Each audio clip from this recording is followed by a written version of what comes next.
berazam, berusaha, berdoa, bertawakal pada Allah. InsyaAllah kita mampu.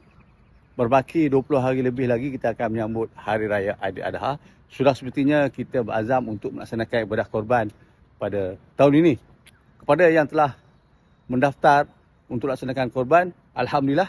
Kepada kita yang belum, kita masih ada lagi 20 hari lebih lagi. Jangan risau, jangan panik kalau penyertaan korban di Korea kita, di surau, di masjid, di madrasah telah ditutup.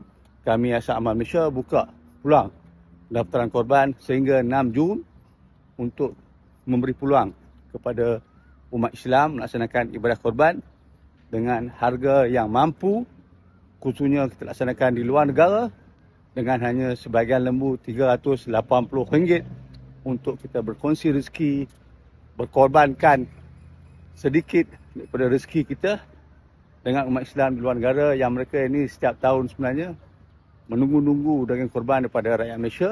Jom, masih ada peluang, masih ada hari untuk kita berusaha, untuk kita berdoa dan kita bertawakal pada Allah SWT agar Allah memberi peluang kepada kita melaksanakan ibadah korban pada tahun ini. Ingat korban, ingat amal korban.